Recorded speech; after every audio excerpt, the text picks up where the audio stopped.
Michael used to believe that if you worked hard, stayed loyal, and treated people right, life would eventually reward you. That belief shaped everything about him. It was why he stayed late at work without complaining, why he always answered his phone when friends needed help, and why he never once questioned his wife's honesty in 15 years of marriage.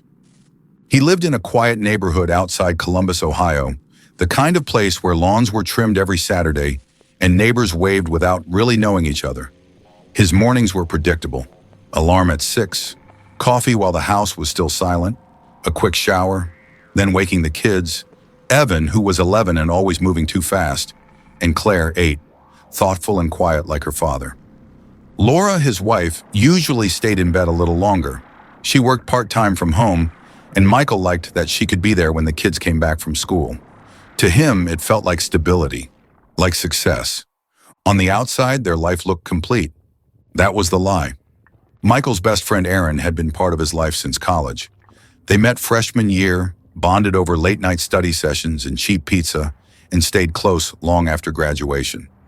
Aaron was charismatic, confident, the kind of guy who made friends easily. Where Michael was cautious, Aaron was bold. Where Michael trusted slowly, Aaron trusted everyone. At least, that's what Michael thought. They invested together too, a small logistics business that Aaron pitched as a sure thing. Michael didn't fully understand every detail, but he trusted Aaron. He always had. That trust was the foundation of everything Michael thought he knew. The phone call came on a Tuesday night. It was late, 11:47 p.m., and the house was quiet except for the hum of the air conditioner. Laura was asleep beside him, turned slightly away, her breathing slow and even. Michael had just started drifting off when his phone vibrated on the nightstand. Unknown number. He almost ignored it. Almost. Something about the timing unsettled him. Calls that late were never good news. He picked up quietly and stepped into the hallway, closing the bedroom door behind him. "Hello?" For a moment, there was only breathing on the other end. Then a voice, male, calm, controlled. "Michael, I don't know you personally, but you deserve to know what's happening." Michael's heart sped up. "Who is this?" "I can't explain everything on the phone. Just check your messages and don't confront anyone yet." The line went dead. Michael stared at the screen, confused, annoyed, and suddenly wide awake. Seconds later, a text message came through. Then another. Then one more. The first was a photo. It showed Laura sitting across from someone in a dimly lit restaurant booth. She was smiling, leaning forward, her hand resting on the table. Across from her was Aaron. Michael felt the air leave his lungs. The second photo was closer, too close. Aaron's hand was on Laura's wrist. The third message was short. "This has been going on for over a year." Michael leaned against the wall, his knees weak. He checked the timestamp. Earlier that evening, while he was at home helping Claire with homework, his first instinct was denial. This had to be fake, a misunderstanding, a joke that went too far.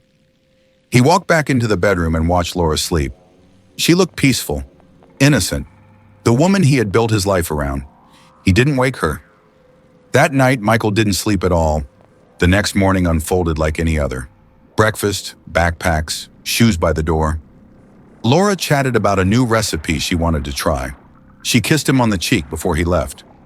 Michael said nothing. At work, he stared at his computer screen for hours without seeing a single word. His phone buzzed at lunch. Another message from the unknown number. "I didn't want to believe it either." Michael replied with one word. "Who are you?" The response came a few minutes later. Someone who couldn't stay quiet anymore. That night, Michael asked Laura to sit down with him after the kids went to bed. His hands shook, but his voice stayed steady. "Is there something you want to tell me?" She froze. He showed her the photo. Laura's face crumpled instantly. Tears came fast, uncontrolled. She tried to speak, failed, then nodded. "I didn't plan it," she said. "It just happened." Michael felt something inside him break. Not loudly, not dramatically, but quietly, like a hairline crack spreading through glass. "How long?" he asked. She looked away. "Over a year." He asked about Aaron. She said his name like it hurt her to say it. "He listens to me. He understands me in ways you never did." That sentence stayed with Michael longer than the betrayal itself. Aaron wasn't just his friend, he was his replacement. Michael left the house that night. He drove until he didn't recognize the streets anymore, parked and sat in silence. The anger came in waves, followed by disbelief, then a hollow emptiness that scared him more than rage ever could. The divorce was slow and painful. Laura moved out. The kids were confused, angry, quiet in ways Michael had never seen before. Aaron disappeared completely. Blocked numbers, unanswered emails, mutual friends suddenly too busy. Michael lost weight. Sleep became optional. Trust became impossible. Months passed. Then the truth came out. The unknown caller reached out again. This time, he asked to meet. They sat in a coffee shop Michael had never been to before. The man looked younger than Michael expected, nervous, hands wrapped tightly around his cup. "My name is Daniel," he said. "I'm Aaron's brother." Daniel explained everything. The affair hadn't been spontaneous. It had started around the same time Aaron convinced Michael to invest more money into their business. Money Aaron was quietly siphoning off, fake expenses, hidden accounts. The relationship with Laura wasn't just emotional, it was leverage, distraction. "When I found out," Daniel said, "I couldn't live with it. I tried to convince him to stop. He laughed." Michael listened, numb. The betrayal wasn't just personal, it was strategic.